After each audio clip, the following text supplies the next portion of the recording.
Act 5. The Tragedy of Romeo and Juliet by William Shakespeare. Scene 1. Mantua, a street. Enter Romeo. Romeo. If I may trust the flattering truth of sleep, my dreams presage some joyful news at hand. My bosom's lord sits lightly in his throne, and all this day an unaccustomed spirit lifts me above the ground with cheerful thoughts. I dreamt my lady came and found me dead, strange dream that gives a dead man leave to think, and breathed such life with kisses in my lips, that I revived and was an emperor. Ah me, how sweet is love itself possessed, but when love's shadows are so rich in joy. Enter Romeo's man, Balthazar, booted. News from Verona. How now, Balthazar? Dost thou not bring me letters from the friar? How doth my lady? Is my father well? How fares my Juliet? That I ask again, for nothing can be ill if she be well. Man. Then she is well, and nothing can be ill. Her body sleeps in Capel's monument, and her immortal part with angels lives. I saw her laid low in her kindred's vault, and presently took post to tell it you. O pardon me for bringing these ill news, since you did leave it for my office, sir. Romeo. Is it e'en so? Then I defy you, stars! Thou knowest my lodging. Get me ink and paper, and hire post-horses. I will hence to-night. Man. I do beseech you, sir, have patience. Your looks are pale and wild, and do import some misadventure. Romeo. Tush, thou art deceived. Leave me, and do the thing I bid thee do. Hast thou no letters to me from the friar? Man. No, my good lord. Romeo. No matter. Get thee gone, and hire those horses. I'll be with thee straight. Exit Balthazar. Well, Juliet, I will lie with thee to-night. Let's see for means. O mischief, thou art swift to enter in the thoughts of desperate men. I do remember an apothecary, and hereabouts dwells, which late I noted in tattered weeds, with overwhelming brows, culling of simples, meagre were his looks, sharp misery had worn him to the bones, and in his needy shop a tortoise hung, an alligator stuffed, and other skins of ill-shaped fishes, and about his shelves a beggarly account of empty boxes, green earthen pots, bladders, and musty seeds, remnants of pack-thread, and old cakes of roses were thinly scattered, to make up a show. Noting this penury, to myself I said, and if a man did need a poison now, whose sale is present death in Mantua, here lives a caitiff wretch would sell it him. Oh, this same thought did but forerun my need, and this same needy man must sell it me.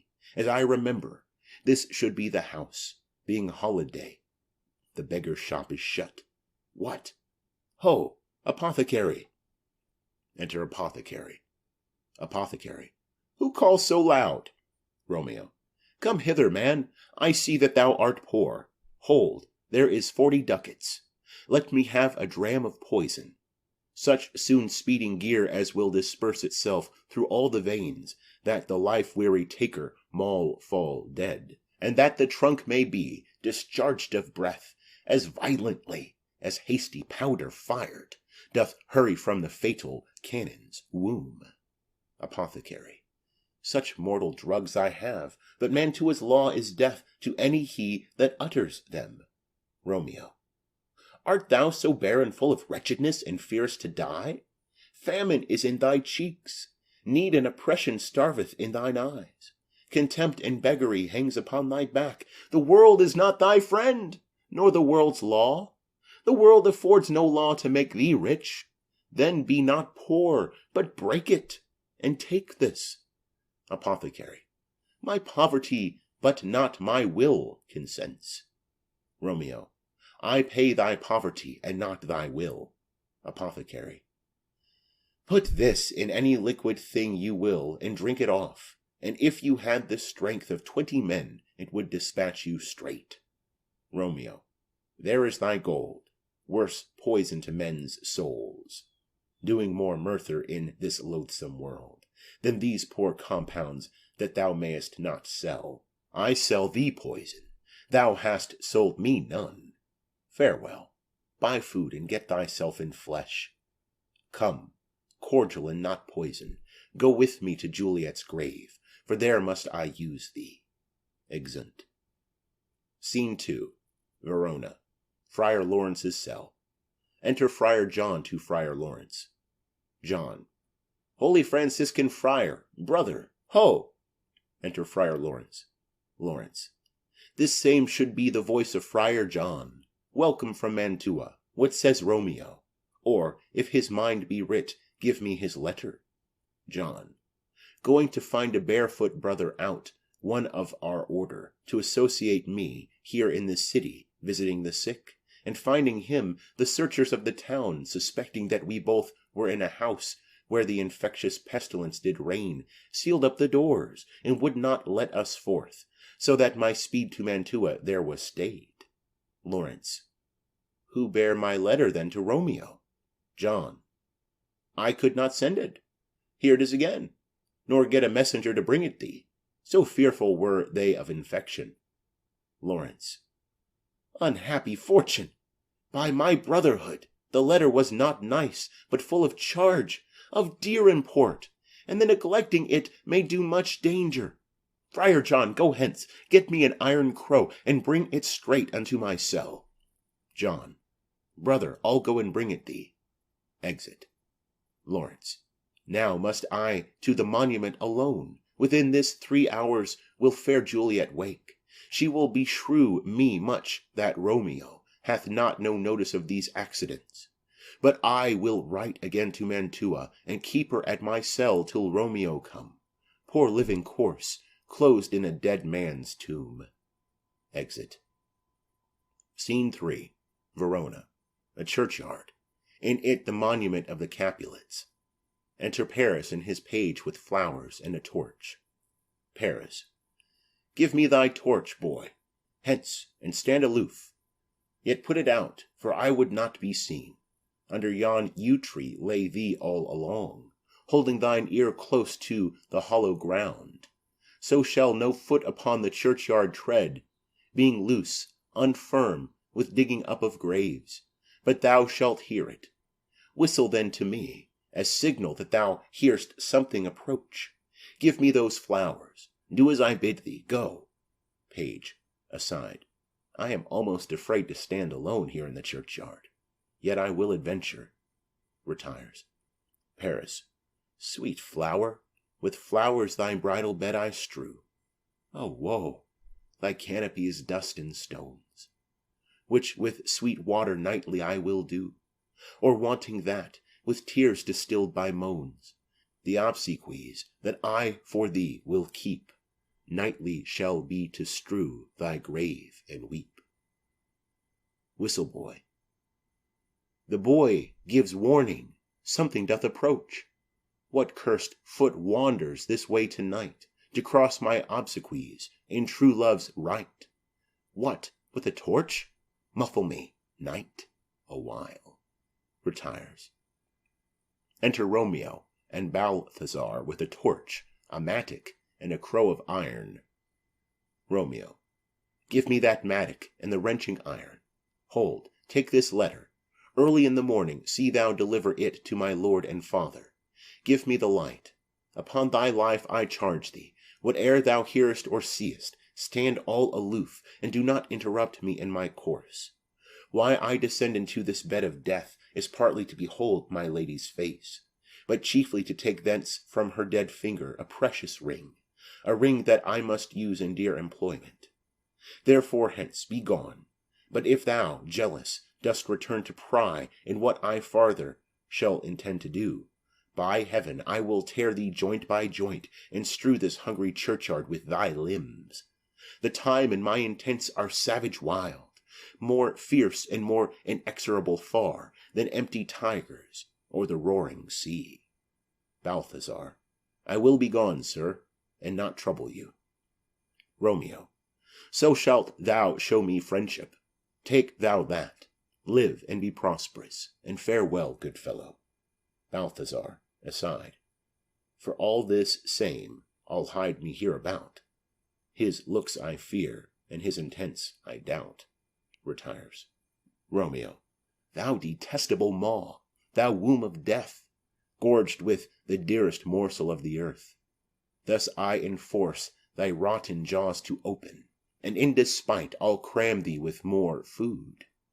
Romeo opens the tomb. Paris. This is that banished haughty Montague that murdered my love's cousin, with which grief it is supposed the fair creature died, and here is come to do some villainous shame to the dead bodies. I will apprehend him. Stop thy unhallowed toil, vile Montague. Can vengeance be pursued further than death? Condemned villain, I do apprehend thee.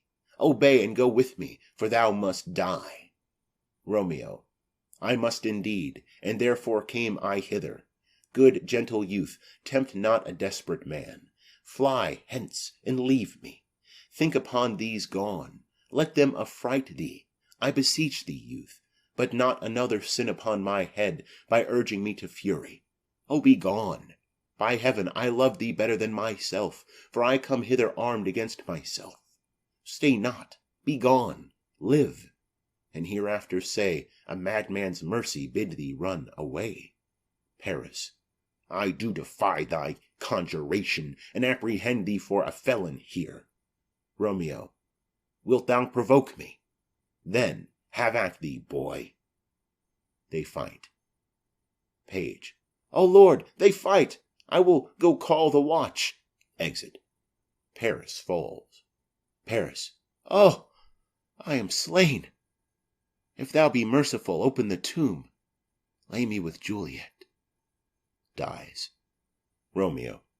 In faith, I will. Let me peruse this face, Mercutio's kinsman, noble county Paris. What said my man when my betossed soul did not attend him as we rode? I think he told me Paris should have married Juliet. Said he not so? Or did I dream it so? Or am I mad, hearing him talk of Juliet, to think it was so? Oh, give me thy hand, one writ with me in sour misfortune's book. I'll bury thee in a triumphant grave. A grave? Oh no, a lanthorn, slaughtered youth, for here lies Juliet, and her beauty makes this vault a feasting presence full of light. Death, lie thou there, by a dead man interred. Lays him in the tomb. How oft, when men are at the point of death, have they been merry, which their keepers call a lightning before death? Oh, how may I call this a lightning? O my love, my wife, death, that hath sucked the honey of thy breath, hath had no power yet upon thy beauty. Thou art not conquered. Beauty's ensign yet is crimson in thy lips and in thy cheeks, and death's pale flag is not advanced there. Tybalt, liest thou there in thy bloody sheet? Oh, what more favour can I do to thee than with that hand that cut thy youth in twain to sunder his that was thine enemy? Forgive me, cousin. Ah, dear Juliet, why art thou yet so fair? Shall I believe that unsubstantial death is amorous, and that the lean abhorred monster keeps thee here in dark to be his paramour? For fear of that, I still will stay with thee, and never from this palace of dim night depart again. Here will I remain, with worms that are thy chambermaids. Oh, here will I set up my everlasting rest, and shake the yoke of inauspicious stars from this world-wearied flesh. Eyes, look your last. Arms, take your last embrace. And lips, O you the doors of breath, seal with a righteous kiss a dateless bargain to engrossing death. Come, bitter conduct, come, unsavory guide, thou desperate pilot, now at once run on the dashing rocks thy seasick weary bark. Here's to my love. Drinks. Oh, true apothecary, thy drugs are quick. Thus with a kiss I die. Falls. Enter Friar Lawrence with lanthorn, crow, and spade. Friar. Saint Francis be my speed! How oft to-night have my old feet stumbled at graves! Who's there? Balthazar. Here's one, a friend, and one that knows you well. Friar. Bliss be upon you. Tell me, good my friend, what torch is yond that vainly lends his light to grubs and eyeless skulls? As I discern, it burneth in the Capel's monument. Balthazar.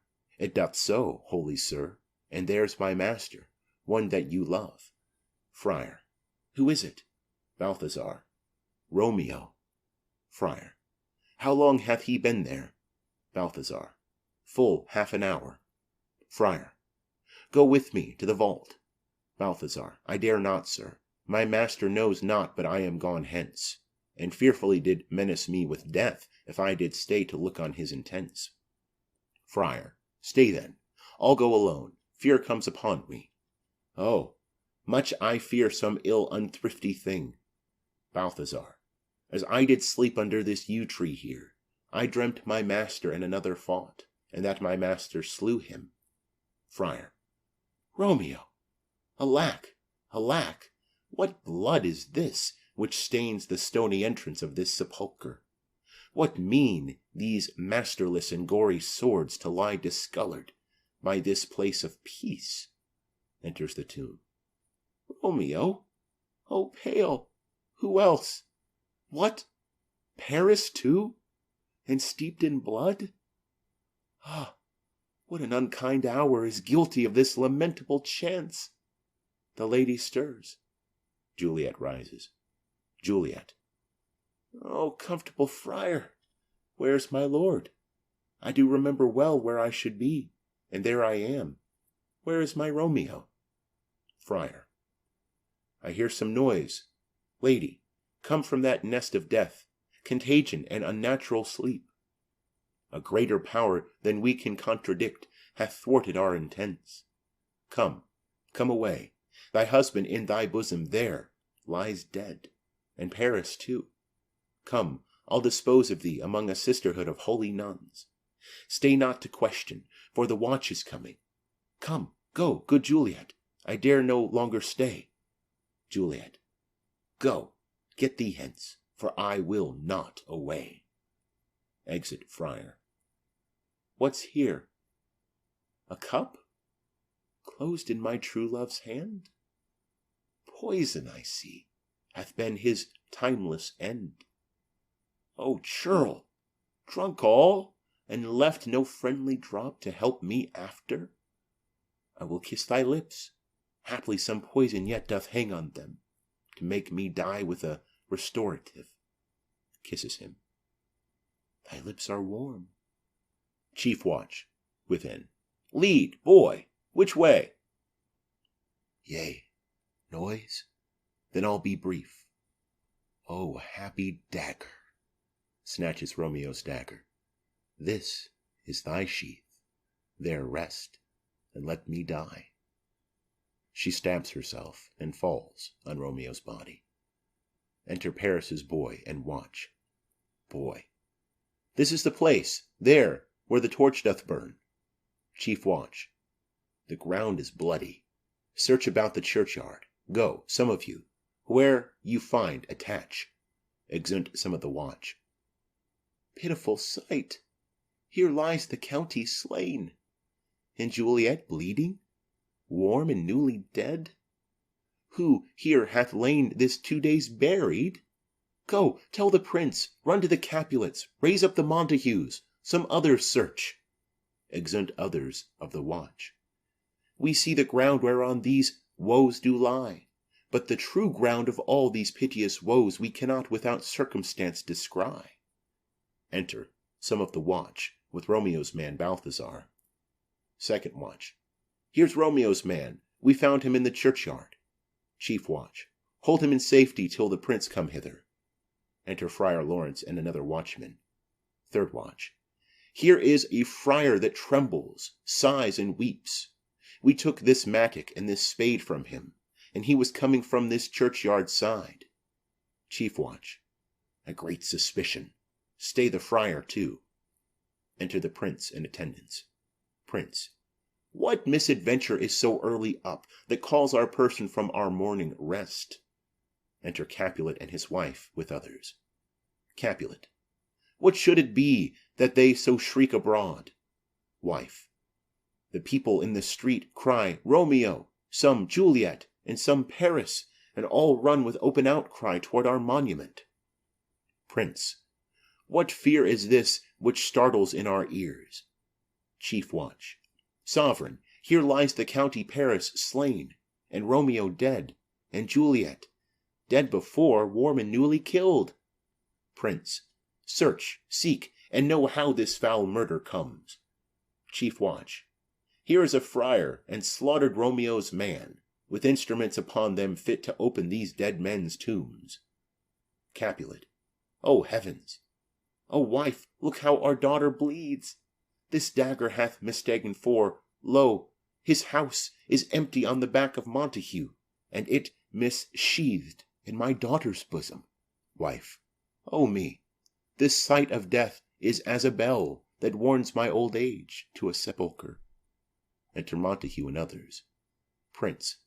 Come, Montague, for thou art early up to see thy son and heir more early down. Montague. Alas, my liege, my wife is dead tonight. Grief of my son's exile hath stopped her breath. What further woe conspires against mine age? Prince. Look, and thou shalt see. Montague. O thou untaught! What manners is in this, to press before thy father to a grave? Prince. Seal up the mouth of outrage for a while, till we can clear these ambiguities, and know their spring, their head, their true descent. And then will I be general of your woes, and lead you even to death. Meantime forbear, and let mischance be slave to patience. Bring forth the parties of suspicion. Friar. I am the greatest, able to do least, yet most suspected, as the time and place doth make against me of this direful murther. And here I stand, both to impeach and purge myself condemned, and myself excused. Prince. Then say at once what thou dost know in this. Friar. I will be brief, for my short date of breath is not so long as is a tedious tale. Romeo, there dead, was husband to that Juliet, and she, there dead, that Romeo's faithful wife. I married them, and their stolen marriage day was Tybalt's doomsday, whose untimely death banished the new-made bridegroom from this city, for whom, and not for Tybalt, Juliet pined. You, to remove that siege of grief from her, betrothed, and would have married her perforce to county Paris. Then comes she to me, and with wild looks bid me devise some mean to rid her from this second marriage, or in my cell there would she kill herself. Then gave I her, so tutored by my art, a sleeping potion, which so took effect as I intended, for it wrought on her the form of death. Meantime I writ to Romeo that he should hither come as this dire night to help to take her from her borrowed grave, being the time the potion's force should cease. But he which bore my letter, Friar John, was stayed by accident, and yesternight returned my letter back. Then all alone at the prefixed hour of her waking came I to take her from her kindred's vault, meaning to keep her closely at my cell, till I conveniently could send to Romeo.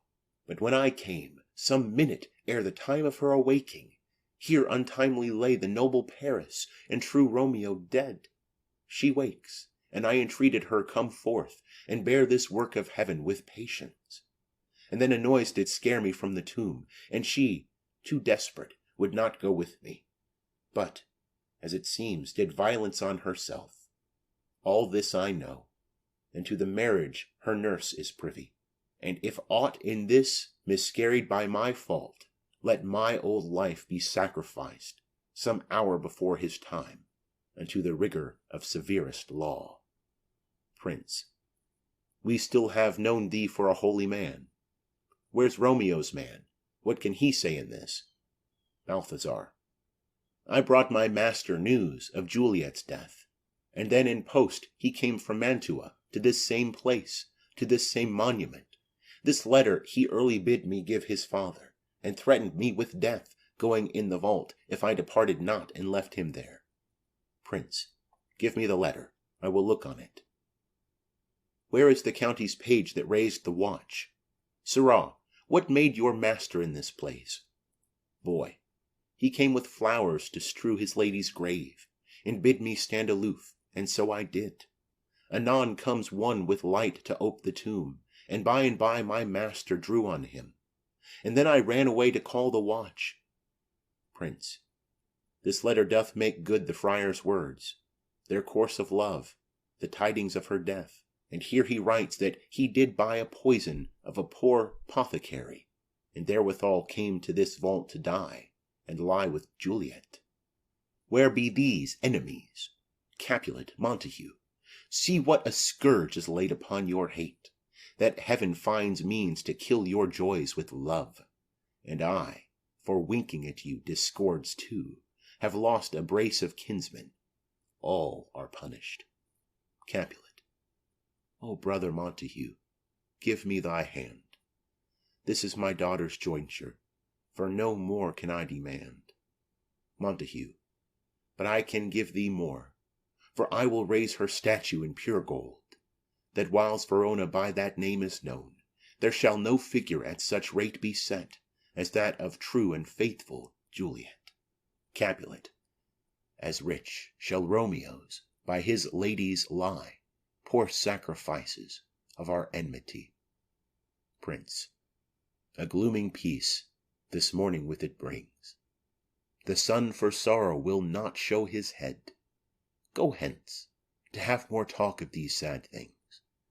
Some shall be pardoned, and some punished. For never was a story of more woe than this of Juliet and her Romeo. The end. End of Act 5. The end of the tragedy of Romeo and Juliet by William Shakespeare.